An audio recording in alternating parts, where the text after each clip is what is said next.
before we get into things, just want to let you guys know I'm doing a giveaway with Jack Factory. So if you want a Nitro Surge pre-workout as well as a 6-pack of authentic bars, which are absolutely amazing if you haven't tried them, subscribe, like this video, and then leave a comment below. And then also make sure you follow me and Jack Factory on Instagram. I will post whoever wins in the next video, which will be a week from today. I think it'll be the 18th. I'll just post it in the first 10 seconds, and we'll make sure you get your stuff. So thanks for watching, and hope you enjoy the video. What's up, guys? Welcome to the video. So today we are going to be discussing the top mistakes that I see being made when it comes to a massing phase or putting on muscle in general. And these are just some things that I've taken from clients that have come into me that have told me like what they're doing, things I've done in the past myself, and then stuff I just see all over social media and things like that. So there's gonna be 7 things on this list, starting with number 1, and that's gonna be the kind of classic bro science approach to gaining muscle, and that is to eat big, get big. Eating too much, eating anything in sight, and just getting sloppy really quick. The whole old school dirty bulk. I think Stan Efferding calls it the pizza pasta pancakes diet. And you might put on some muscle with it. You're gonna fill out your clothes, that's for sure.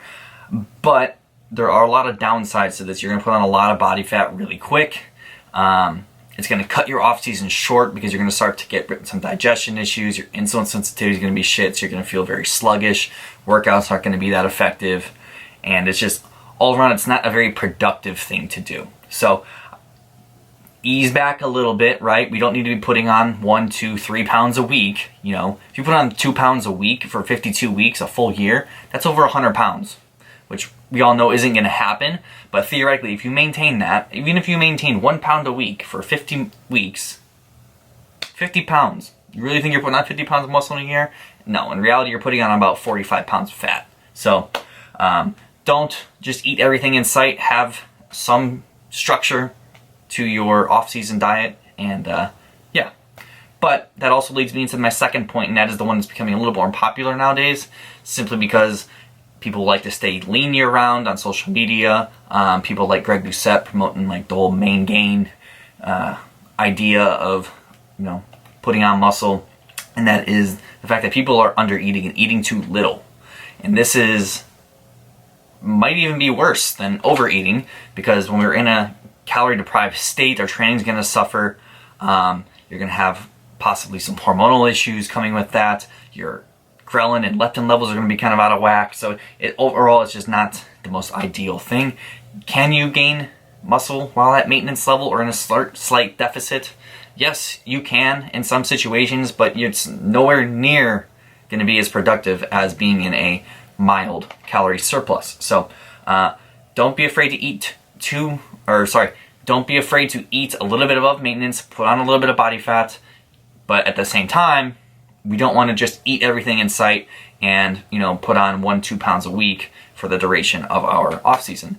Theoretically, this changes for everyone. You're gonna have to deal with, water fluctuations and just overall stomach volume of food, but I like to shoot for that like 0.3 to at most like half a pound a week. Once I'm kind of at that stable point, if you're coming from like an a dieting phase into a mass gaining phase and you're kind of upping the calories, you're gonna see a little bit quicker of a bump. But once you've kind of like upped your calories, stabilized for like 7, 10, maybe 14 days, then you should start seeing a little more stable, steady climb, and that's gonna be that roughly 0.3 to half a pound a week. And obviously, gaining isn't a linear thing. You're gonna have some weeks where you might go down a little, up a little, but over time, over the period of 10, 15, 20 weeks, you should see a steady climb at that average weight, like I said, of like 0.3 to 0.5 pounds per week. So those are gonna be our first 2, and probably the most important, I guess, would be to not eat too much, not eat too little. But that's gonna kind of, feed into everything else, and that next one is going to be people not knowing how much they're eating. And this is probably the most common thing I see when people come to me as a coach, is when I ask them, what is your average calorie intake? I ask it just almost for fun. Nobody actually knows for the most part. I would say about maybe 1 in every 10 people know accurately how much they are eating. The rest of them, they usually just give me an average, and usually people are way under. They guess way under what they're actually eating. Or if I ask them, give me like a typical day of what you're eating. Usually it's like, oh, you know, for breakfast I eat a couple eggs and some fruits and chicken and rice for breakfast, or sorry, for lunch and dinner, and that's about it, really. And it's like, okay, let's be real, you wouldn't be, you know, 40 pounds overweight if that's what you were eating. But yeah, knowing how much you're eating is extremely important, because it helps you, you know, make those adjustments to know if you're eating enough, or if you're eating too much, or if you're eating too little. So learn where your maintenance calories are at. This isn't going to be a video going into that, but learn where your maintenance calories are at and just slightly increase them from there. And if the scale's not moving after 7-10 days or so, you know, maybe you need to do another little bump. And like I said, don't go too far. You know, typically I like to go like 50 to 100 calorie bumps at a time. I think that's very subtle and can get you into a good surplus pretty quick if you're just patient with it and getting yourself there. So number 4, now the rest of these are going to be more so geared towards the training side of things, and number 4 comes in at, fucking A, can't even talk. Now number 4 is going to be not tracking your training. Now all this other stuff has been diet related. I think we've kind of hit the nail on the head there. Don't eat too little, don't eat too much, know how much you're eating. That's pretty much the you know, outline of everything, and then obviously inside of that there's a lot of minute details, but that's the general overview of that. For training, when you don't track your training, it's very easy to underperform. It's very easy to lack intensity and not shoot for progressive overload week after week, month after month, and, you know, in certain mesocycles and training blocks, whatever you want to call it. So tracking your training is one way to know, you know, what you do last week or the week prior. Can you beat that this week? And that is what's going to stimulate that new muscle growth and, you know, put on that lean tissue that you want. So track your training. I personally use an Excel spreadsheet on my phone, and all I'll do is just track each week. I'd like to keep my movements relatively the same. I'll track at least my big compound movements, and then I'll just track week by week and see how I'm progressing. Number 5, skip number 5. Number 5 is going to be not dedicating enough time to your off season. Now, I'm not going to be wanting to say how long you should be in an off-season phase. There's a lot of different factors for it. How quickly you're putting on body fat.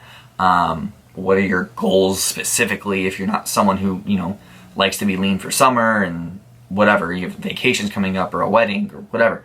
Obviously, it's going to be different for everyone, but I like to see at minimum, like absolute minimum, is 20 weeks. That being said, if you're someone who's coming off like a dieting phase, like an extreme dieting phase, like you were competing in a bodybuilding competition or something like that, then I like to extend that probably another 8 to 12 weeks on top of that, just because you're coming out of such a deep deficit that you have a little bit of a recovery phase before you can really get into that off-season phase.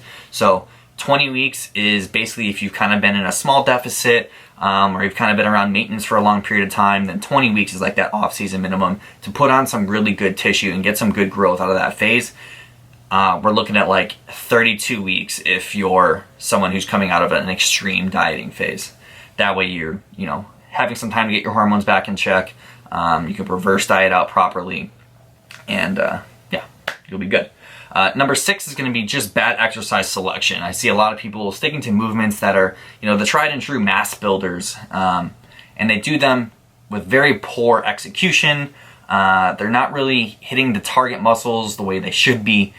And I think a lot of people, if they just took the time to simply look up some simple biomechanics of different muscle groups, look at different muscle fibers and their insertion points, you'll see exactly how, for example, you'll understand how the lat attaches in a few different areas, such as like the lumbar, the ilium, and the thoracic spine. You'll see like how the arm needs to extend and flex and adduct in order to contract those muscles properly, and it'll kind of change the way you choose your exercises and how you actually execute them in certain movements. I think a lot of people just don't have an understanding, and they kind of just go off, you know, what they were taught and what they've seen bigger guys before them do, and Just because you're not seeing, maybe the top IFBB pros lift a certain way, does not mean that there's not a better way to do it, okay? These are guys who grow from doing basically anything. You don't. You likely do not grow like them, so you need to train things in a very efficient manner and in the correct way. So, number 6, bad exercise selection. Number 7 is going to be majoring in the minors, and this is going to more so be an overview of everything. I've talked about like the Eric Helms nutrition and training pyramids multiple times. You can Google those, and you can see where your main areas of focus should be versus things at the top of the pyramid that don't really matter as much, like supplements and things like that. But in regards, we'll talk about just supplements today. People are, right now, a lot of the big craze has been like the steroids and testosterone and like those type of things, like these plant steroids or L-carnitine, things like that have been like really popular about being discussed lately for potential anabolic benefits and things like that, like carnitine upregulating the androgen receptors, and then steroids, possibly being as good as like SARMs and steroids and things like that. And in reality, they're not. They're pretty much overpriced garbage, but don't focus on these type of things. Get in your protein, you take your creatine, you'll be good. You don't really need anything else besides those things, in my opinion. Anything else is just kind of a luxury on top of it. So don't focus on these areas, focus on everything else. And then if you really, really want to, experiment with things like this, then do so. But don't do so without mastering everything else first. Master your training, master your nutrition, master your rest, and then you will be fine.